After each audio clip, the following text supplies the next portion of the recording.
स्पष्ट करना चाहता हूं, जो देवरिया की घटना है वो अनप्लांटेड घटना है, वो सरकारी प्रशासन की लापरवाही की घटना है। वहां कोई किसी को मारना नहीं चाहता था। मैं क्लियर कर दूं, अगर जांच की जाएगी तो निकल करके आएगा, ना दुबे परिवार उसको मारना चाहता था, ना वो लोग मारना चाहते। इसमें सरकारी प्रशासन की लापरवाही है जिसके वजह से वो गैंगवार हो गया। ब्राह्मण समाज का एक तथाकथित नेता है, सर्वेश पांडे शायद नाम है, अब वो आके बिल्कुल पूरा जहर फैला रहे हैं कि जो है ब्राह्मणों को हत्या की जा रही है। प्रमुखता से फिर क्लियर कर दूं, ऐसा वो जातिवादी संघर्ष नहीं है, लेकिन चूंकि मामला जात से जुड़ा हुआ है वो शब्द निकल जाते हैं। वो अनप्लांटेड है, सरकार की लापरवाही के कारण हुआ है, जमीनी विवाद के कारण हुआ है। अगर सरकार ये मैसेज देती कि हमारी सरकार सभी जाति धर्म संप्रदाय के लिए है तो शायद वो गैंगवार नहीं होती। पहली रूप से जो मर्डर की शुरुआत हुई वो नहीं होता, कानून में भरोसा होता। ये स्पष्ट रूप से कहना चाहता हूं, जनता भी आक्रोशित है, लोग भी आक्रोशित है कि जनता के बीच में गैंगवार कराने वाले कौन है, वो कौन सरकारी लोग हैं, कौन मैसेज देते हैं कि अगर इस धर्म का बंदा है तो इसको न्याय जल्दी मिलेगा, उस धर्म का बंदा है उसे न्याय नहीं मिलेगा, इस धर्म का बंदा है तो ये राष्ट्रवादी है, उस धर्म का बंदा है तो देशद्रोही है, इस जाति का है तो बाबा उनके हैं, उस जाति का है तो बाबा उनकी तरफ नहीं है। ये मैसेज अगर किसी ने दिया है तो अगर सर्वे किया जाए तो ये जहां से निकल के आ रहा है वो आईटी सेल की फैक्ट्री से निकल करके आता है, जो तथाकथित लोग जहर उगलते हैं। इन जहरीले लोगों से आपको बचने की जरूरत है, जो कहते हैं मेरी सरकार है। सरकार सबकी है और सरकार को भी उत्तर प्रदेश के मुख्यमंत्री और जिम्मेदार लोगों को मीडिया के सामने जवाब देना चाहिए। सरकार सबकी है, सबको न्याय मिलेगा। अगर किसी के साथ घटना घटित होती है तो सीधा काम है थाने पहुंचिए, थाने में कार्रवाई नहीं होती तो सीएम को तो डायरेक्ट कहना चाहिए कि आप मुझे कॉल करिए, इमरजेंसी कॉल नंबर डायल होना चाहिए, क्योंकि जनता अफरा तफरी के माहौल में है, गैंगवार चालू है, ये बंद होना चाहिए। और लोगों बीजेपी सरकार में जात जात का लड़ाई हो रही है, कह रहे हैं कि साहब जितने भी डीएम एसपी और ये सब बन रहे हैं वो ठाकुर बन रहे हैं। अजय नारायण सिंह ने डॉक्टर घनश्याम तिवारी की हत्या कर देते हैं, उनके शरीर में ड्रिल करके मारते हैं। क्या उस दिन जाके पता चलता है कि जो है ये यहाँ पर भूमाफिया था? इससे पहले वहाँ का प्रशासन क्या कर रहा था? तो नहीं मालूम था कि भूमाफिया अजय नारायण सिंह है। उनके खिलाफ आज तक क्यों नहीं किया? क्योंकि उनके चाचा जी या उनके ताऊ जी जो भी हैं वो भाजपा के बड़े नेता हैं। वहाँ अब हिंदू, आप समझिए, एक मिनट देखिए, बड़ी बात दिलचस्प आ गई। गैंगवार के पीछे जब पीड़ित को लगता है कि ये रसूखदार है, सरकार इनको बचा सकती है, तो पीड़ित व्यक्ति स्वयं अपराध के लिए आ जाता है। मतलब सरकार ये मैसेज देने में एक जात विशेष के लिए कामयाब है कि अगर वो अपराधी करेगा, अपराध करेगा तो वो बच सकता है। इसीलिए पीड़ित पक्ष अपने हाथ में बंदूक उठाता है और सीधे ऑन द स्पॉट फैसला करता है। सवाल यही है कि जिम्मेदार कौन है इस गैंगवार के पीछे? गैंगवार कौन करा रहा है? जो जनता भाईचारे के साथ रह रही अचानक एक दूसरे की खून की प्यासी क्यों बन रही है? बुलडोजर एक्शन कहां तक उचित है? क्या बुलडोजर एक्शन से अपराध रुकेगा, माफियागिरी रुकेगी, या गैंगवार होता रहेगा? 3 है, जौनपुर, कौशाम्बी और उसके बाद देवरिया, लगातार गैंगवार जनता के बीच में। सीधे मैं कहता हूं गैंगवार हुआ है, सरकार फेल है। मैं प्रमुखता से कहता हूं, और भी लखनऊ के लोग हैं उनकी राय लेंगे। गैंगवार हो रहा है जनता के बीच में, जिम्मेदार कौन? देखिए, भाजपा सरकार में सबसे बड़ी बात है कि भ्रष्टाचार आंतरिक रूप से बहुत फैला हुआ है। ये भ्रष्टाचार का ही देन है। अगर वो वहाँ का दरोगा, वहाँ का एसडीएम मौके पे पहुँच के पहले से वो न्याय दिए होते तो ये घटना न घटती।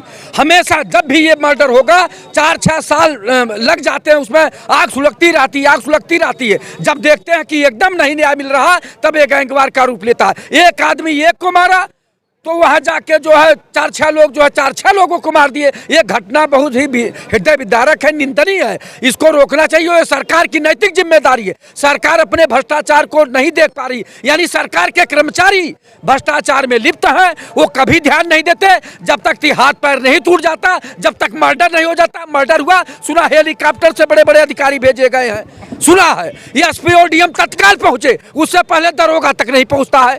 रोज झगड़ा होता है बंटवारे का, रोज झंझट होता है, लेकिन दरोगा नहीं जाता है। वो लोग एप्लीकेशन प्रार्थना पत्र ले जाके हाथ जोड़ते हैं, गिड़गिड़ाते रहते हैं, लेकिन दरोगा का जी पसीजता नहीं, दिल नहीं पसीजता है। न तहसीलदार का, न लेखपाल का, न वो कानून गो का, राजस्व निरीक्षक का, कोई जाने के लिए तैयार नहीं होता। जब मर्डर हो जाता है तब सारा अमला वहाँ पहुँच जाता है। ये कहाँ की नैतिकता है?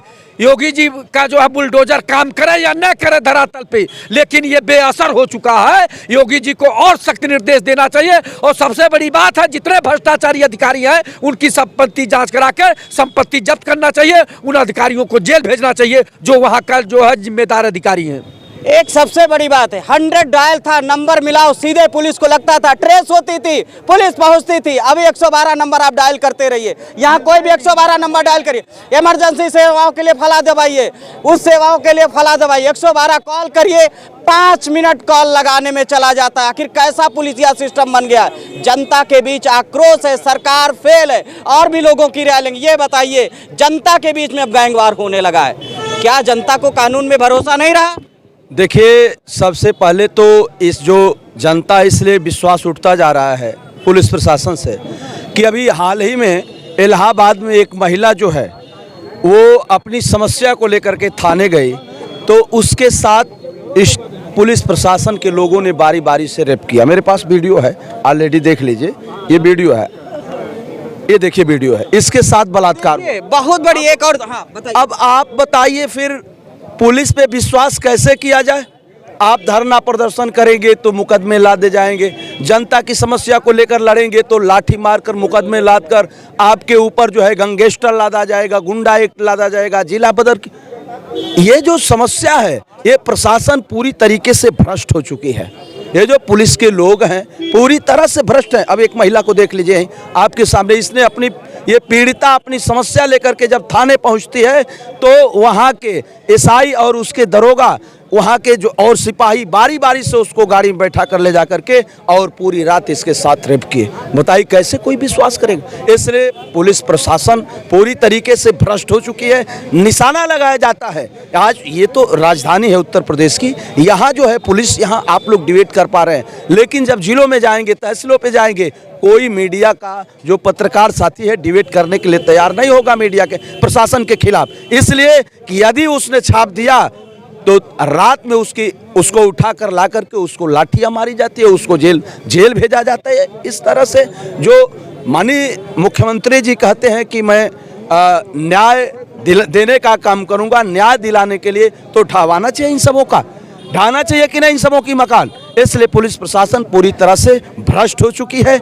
इसकी जांच होनी चाहिए, इसकी भी जांच होनी चाहिए प्रयागराज से, और जांच करके उनको दंडित करना चाहिए, उनको बर्खास्त करना चाहिए। दूसरी घटना इन्होंने बता, कौशाम्बी की मैंने अभी घटना का जिक्र किया, और भी लोग हैं, इनसे जानेंगे। ये बताइए, जनता के बीच में गैंगवार चल रहा है, इसको आप कैसे देखते हैं? नवयुवक होने के नाते लॉ एंड ऑर्डर को कैसे देखते हैं? देखिए, पहले तो पूरे प्रदेश के साथ देश में पूरी कानून व्यवस्था बिल्कुल ध्वस्त है, और ये जो बुलडोजर वाली सरकार है, बुलडोजर पूरे देश के इतिहास में, पिछले 100 सालों के इतिहास में इतने क्रूर तो मुझे लग रहा अंग्रेज भी नहीं थे, जो थोड़ी सी गलती पे अगर बुलडोजर चलाना ही है तो इस देश में जो ब्यूरोक्रेट्स लोग हैं, सबसे बड़े अगर इस देश को सब लूट रहे हैं, सबसे ज़्यादा करप्टेड जो लोग हैं वो इस देश, यहाँ की उत्तर प्रदेश में खास करके उत्तर प्रदेश की जो ब्यूरोक्रेसी में जो लोग हैं, आईएएस पीसीएस कमिश्नर जो लोग हैं, या जो प्रमुख सचिव हैं, इनसे बड़ा भ्रष्टाचारी इस देश में कोई नहीं है। लेकिन अगर कोई आम आदमी थोड़ी सी उसकी, देखिए यह देश सेकुलर देश है, इस देश सभी जाति पंथ सभी धर्मों का देश है। ये मानते हो क्या नफरत बढ़ चुकी है लोगों को? बिल्कुल नफरत बढ़ गई है। आप देखिए, अभी हमारे देवरिया जिला में जो है दो पक्षों में जो वो विवाद हुआ है, उस विवाद में जब हत्या हुई है तो उसमें सभी जातियों के, खास करके मैं सभी जाति के नेताओं से ये कहना चाहूँगा कि कोई ब्राह्मण जाति का नेता है तो कहा ब्राह्मणों का वध हो गया, ब्राह्मण मारा जा रहा है, कोई कह रहा है यादव मारा जा रहा है, ये निश्चित रूप से वहां पर मैं एक स्पष्ट कर दूं, चैनल प्रमुखता से स्पष्ट करना चाहता हूं, जो देवरिया की घटना है वो अनप्लांटेड घटना है, वो सरकारी प्रशासन की लापरवाही की घटना है। वहां कोई किसी को मारना नहीं चाहता था। मैं क्लियर कर दूं, अगर जांच की जाएगी तो निकल करके आएगा, ना दुबे परिवार उसको मारना चाहता था, ना वो लोग मारना चाहते। इसमें सरकारी प्रशासन की लापरवाही है जिसके वजह से वो गैंगवार हो गया। ब्राह्मण समाज का एक तथाकथित नेता है, सर्वेश पांडे शायद नाम है, अब वो आके बिल्कुल पूरा जहर फैला रहे हैं कि जो है ब्राह्मणों को हत्या की जा रही है। प्रमुखता से फिर क्लियर कर दूं, ऐसा वो जातिवादी संघर्ष नहीं है, लेकिन चूंकि मामला जात से जुड़ा हुआ वो शब्द निकल जाते हैं। वो अनप्लांटेड है, सरकार की लापरवाही के कारण हुआ है, जमीनी विवाद के कारण हुआ है। अगर सरकार ये मैसेज देती कि हमारी सरकार सभी जाति धर्म संप्रदाय के लिए है तो शायद वो गैंगवार नहीं होती। पहली रूप से जो मर्डर की शुरुआत हुई वो नहीं होता, कानून में भरोसा होता। ये स्पष्ट रूप से कहना चाहता हूं, जनता भी आक्रोशित है, लोग भी आक्रोशित है कि जनता के बीच में गैंगवार कराने वाले कौन है, वो कौन सरकारी लोग हैं, कौन मैसेज देते हैं कि अगर इस धर्म का बंदा है तो इसको न्याय जल्दी मिलेगा, उस धर्म का बंदा है उसे न्याय नहीं मिलेगा, इस धर्म का बंदा है तो ये राष्ट्रवादी है, उस धर्म का बंदा है तो देशद्रोही है, इस जाति का है तो बाबा उनके हैं, उस जाति का है तो बाबा उनकी तरफ नहीं है। ये मैसेज अगर किसी ने दिया है तो अगर सर्वे किया जाए तो ये जहां से निकल के आ रहा है वो आईटी सेल की फैक्ट्री से निकल करके आता है, जो तथाकथित लोग जहर उगलते हैं। इन जहरीले लोगों से आपको बचने की जरूरत है, जो कहते हैं मेरी सरकार है। सरकार सबकी है और सरकार को भी उत्तर प्रदेश के मुख्यमंत्री और जिम्मेदार लोगों को मीडिया के सामने जवाब देना चाहिए। सरकार सबकी है, सबको न्याय मिलेगा। अगर किसी के साथ घटना घटित होती है तो सीधा काम है थाने पहुंचिए, थाने में कार्रवाई नहीं होती तो सीएम को तो डायरेक्ट कहना चाहिए कि आप मुझे कॉल करिए, इमरजेंसी कॉल नंबर डायल होना चाहिए, क्योंकि जनता अफरा तफरी के माहौल में है, गैंगवार चालू है, ये बंद होना चाहिए। और लोगों की राय लेंगे, ये बताइए जनता के बीच में गैंगवार चालू है कौन? अब जैसे बिहार में जातिगत जनगणना हो गया है, वैसे यूपी सरकार से भी ये मेरी मांग है कि यूपी सरकार में भी जातिगत जनगणना कराए और सभी की जातियों के हिसाब से उनको जो है उनका हक अधिकार दे, और उसके बाद समरसता कायम, सामाजिक समरसता कायम करे, और उसके बाद सरकार एक नया कानून बनाए, उसमें जो है सरकार। ये मिश्रा जी ये बताइए सीधी सी बात, अभी हम बात इस अनप्लांटेड गैंगवार पे करेंगे।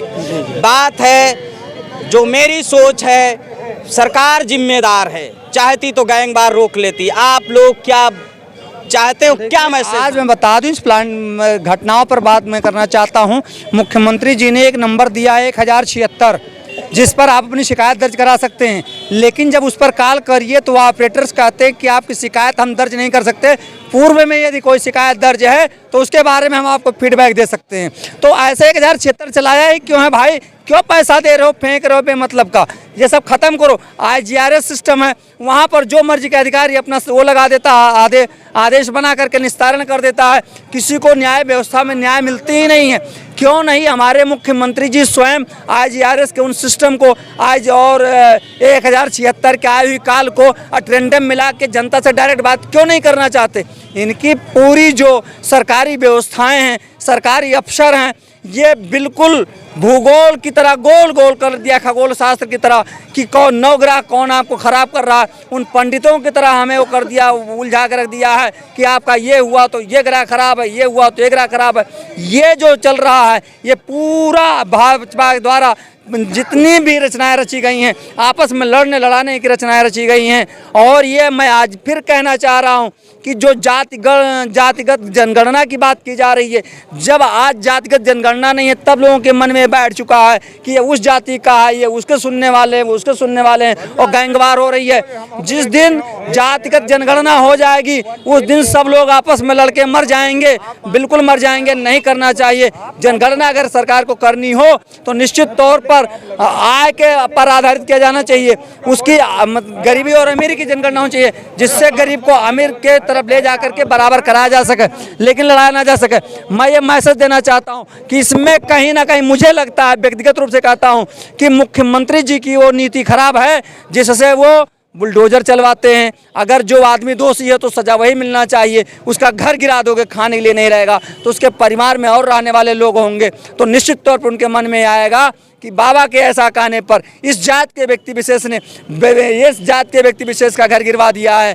तो ऐसी स्थिति में बाकी उसके सारे परिवार समाज के खिलाफ हो जाएंगे, जनता के खिलाफ हो जाएंगे, सरकार के खिलाफ हो जाएंगे। जहां एक अपराधी था वहां हजारों अपराधी पैदा हो जाएंगे। तो इस पर सरकार को, मुख्यमंत्री को एक कानून बना करके और स्वयं ही इसका औचक निरीक्षण करना चाहिए। अगर जनता के प्रति हित है 90% जो है बुलडोजर तुम्हारा फर्जी चलता है। इसमें गैंगवार लोग नहीं करेंगे तो क्या करेंगे, हमको बताइए भाई। जब आप 90% सत्ता के इशारे पे, जो सत्ता में बैठे हैं लोग, वो इशारा किए कि इनके घर पे बुलडोजर चल जाना चाहिए, वहाँ बुलडोजर चल गया, उसका जांच नहीं हुआ सही है कि गलत है। तो आदमी क्या सोचता है कि साला जब घर के ऊपर बुलडोजर चलना है, इनकाउंटर करना है, तो इससे अच्छा मार डालो। आज जो लोगों के अंदर जो भावना है, देखिए बिल्कुल क्लियर बात है। जब लगता है कि पीड़ित को न्याय नहीं मिलेगा, झूठ में ही बुलडोजर चलेगा, तो अपराध ही कर डालो। ये है गैंगवार की वजह, इसलिए बुलडोजर कार्रवाई दोषी है। अपराध का बढ़ावा बस मात्र यही है और कोई नहीं है। गांधी रुकिए एक मिनट, आप गांधी जयंती वाले दिन गांधी जी कहा करते थे, अगर एक आंख के बदले एक आंख फोड़ोगे तो पूरी दुनिया अंधी हो जाएगी। उन्होंने कहा था इनके मर्डर के बदले अगर दूसरा मर्डर होता रहेगा तो ये गैंगवार चलता रहेगा और दुनिया खत्म हो जाएगी। गांधी जयंती वाले दिन एक व्यक्ति को मारा जाता, मर्डर किया जाता है। अगर उस व्यक्ति को न्याय में भरोसा होता तो क्या वो 5 लोगों का मर्डर करता? और इस गैंगवार के पीछे कौन है जिम्मेदार? भैया देखो, सब लोग सुनिए प्यार से। मुख्यमंत्री हमारे चाहे योगी हो, चाहे मुलायम सिंह, चाहे अखिलेश हो, अश्लील कपड़े पहनने के लिए देश में ये कानून लागू की जाए कि लड़कियां अश्लील कपड़े न पहने। पहला काम ये मुलायम सिंह ने कभी कहा था। दूसरी चीज है चाणक्य नीति पे आ जाइए। चाणक्य नीति में कभी पुस्तक पढ़ी चाणक्य नीति की? चाणक्य नीति में लिखा है जब कोई सियासत का कोई गंदगी फैलाना हो तो ऐसे कारनामे करो इलेक्शन पहले। अरे एक मिनट सुनिए, आप सुन लीजिए पहले अच्छी तरह से। मुद्दा नहीं, रुकिए एक मिनट, मैं गंभीर मुद्दे पे बात कर रहा हूँ। एक यादव मुद्दा नहीं, एक यादव सुनिए, एक व्यक्ति की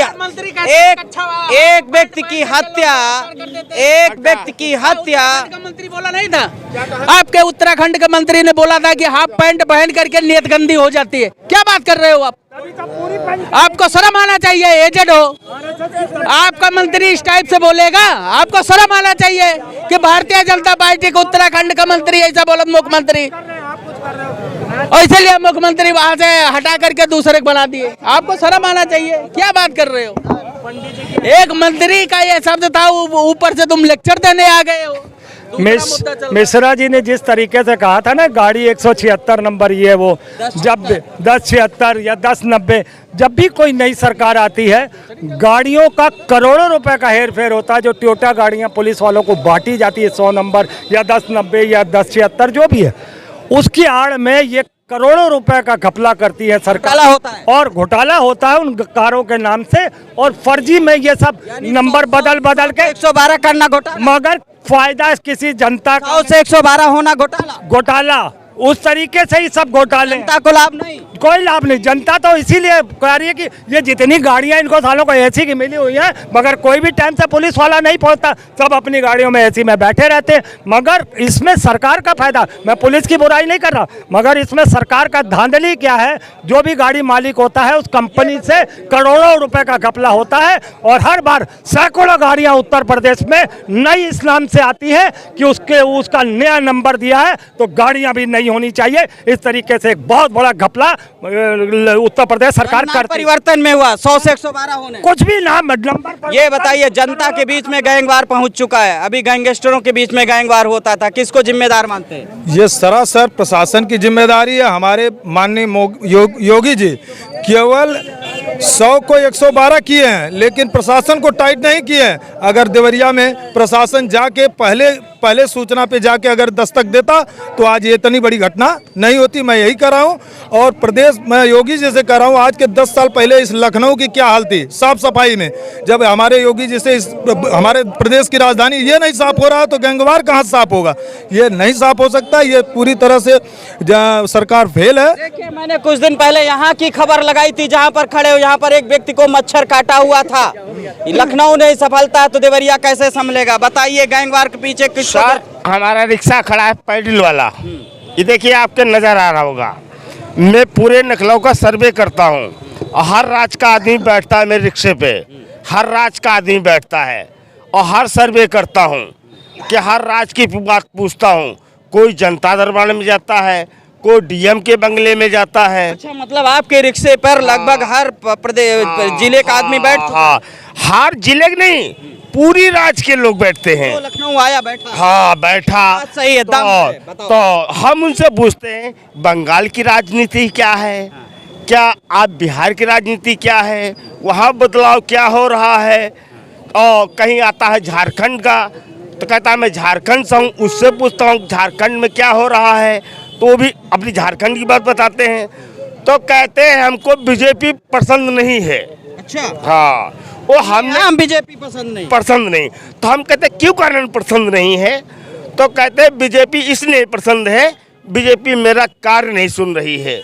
तो हम कहते कार्य तो बीजेपी सरकार तो अच्छी तुमको राशन दे रही है। तो कहते राशन नहीं चाहिए हमको। आप बिटिया बहनों के साथ बलात्कार होते हैं, डीएम कलेक्टर सुनाई नहीं करता है, कार्रवाई नहीं करता है। तो हम कहते हैं ऐसा क्यों नहीं होता है? बार बार तो कहते हैं, मोदी जी कहते हैं कि कार्रवाई तो बहुत अच्छी हम करते हैं। तो कहते हैं तो कार्रवाई तो हम अच्छे करते हैं। तो आपको कोई भटकने की जरूरत है? कहते हैं मैं भटक रहा हूँ। तो ऐसा ही सरकार में कोई नहीं है, दुखी है। और यहाँ पे रिक्शा चालक दुखी है, गरीब दुखी है और व्यापारी मंडल भी दुखी है। व्यापार मंडल खाई ठुमके 2 आदमी, गांधी के 3 बंदर हैं। कौन कौन बंदर हैं? एक अमित शाह। अच्छा, हाँ, एक अमित शाह। एक कौन है? बाबा रामदेव। अच्छा, और कौन? अडानी। अरे अडानी तो बहुत कुछ बोल जाते हैं। वो तो लोकसभा में बोला था कि हम कटुओं की माँ चोतते हैं। हाँ, उन्होंने ऐसा शब्द बोला था पार्लियामेंट में। गाली यहाँ ना दो। नहीं, हम गाली नहीं, वो तो सदन बोला था। वो सदन में हर कैंटीन में गया है। ये यहाँ यूपी की नहीं है बात है, ये तो हर कैंटीन में बात गई है। जो इधोड़ी बोला था। हाँ, इधोड़ी ने बोला था। और ये सब ये झूठ इनके भावले हैं। ये गैंगवार के पीछे सरकार जिम्मेदार है। हाँ, स्पीकर अध्यक्ष ने कहा हम कार्रवाई करते हैं। कार्रवाई करते किसके पे हैं? कि हमारे लोगों पे, विपक्ष पे ये उनको सस्पेंड करो। सत्ता पक्ष वाले। हाँ, और उनके पे कार्रवाई हो रही और हमारा नेता बोले तो पे कार्रवाई हो रही। ठीक, ये बताइए गैंगवार के पीछे कौन? कुछ ही शब्दों में बताइए। गैंगवार के पीछे पूरी तरह से पुलिस प्रशासन से लेकर सरकार इसकी दोषी है। सरकार जो है इस पे एक बार पुलिस के लोग जो है किसी नेता नेती की बात नहीं सुन रहे हैं, सिवा माननीय मुख्यमंत्री जी के अलावा कप्तान किसी की बात नहीं, सीओ किसी की बात नहीं, कोतवाल किसी की बात नहीं सुन रहा है। तो इस स्थिति में तो दोषी प्रशासन है। प्रशासन अगर पहले पहुंचती तो लोग क्या है, एप्लीकेशन पहले पहुंचता है तो उसके साथ लोग रिश्वत की मांग करते हैं, बलात्कार होने लगता है। बलात्कार होने लगता है। भाई होगा बलात्कार, जब पीड़िता अपनी समस्या लेकर थाने पहुंचेगी तो उसके साथ बलात्कार होगा। अब उसका बुलडोजर से घर ढहेगा कि नहीं, सवाल ये है। अगर ढहेगा तब समझ में आएगा पुलिस प्रशासन वालों को कि ड्यूटी कैसे होती है। ये जो है अभी ये जो आपने 100 नंबर, ये 112 नंबर की बात है, ये सब जब तक लखनऊ से आदेश नहीं जाएगा कई हत्याएं हो जाएंगी, ये नहीं पहुंचेंगे। जब दोस्तों, Uttar Pradesh law and order पर मैंने जनता की राय ली, अपनी भी बात रखी और जनता इस समय देवरिया से लेकर के कौशाम्बी के बीच जो गैंगवार हुआ, कौशाम्बी में दुर्घटना हुई, देवरिया में दुर्घटना हुई, अनप्लांटेड जनता के बीच में जो गैंगवार चल रहा है, कहीं न कहीं सरकार में कुछ विशेष संप्रदाय जात के हिसाब से ये मैसेज चला गया कि अगर वो होंगे तो न्याय वो होंगे तो उन पर कार्रवाई नहीं होगी, वो होंगे तो उस पर कार्रवाई होगी। इसीलिए जनता के बीच में गैंगवार चालू है। जनता ने अपनी अपनी राय दिया, जनता आक्रोशित है। और आप लोग भी कमेंट करके बताइएगा कि आखिर इस गैंगवार के पीछे जिम्मेदार कौन है। इसी के साथ दोस्तों नमस्कार, मैं हूं पवन शर्मा और हमारे साथ देखते रहिए नेशनल आवाज़।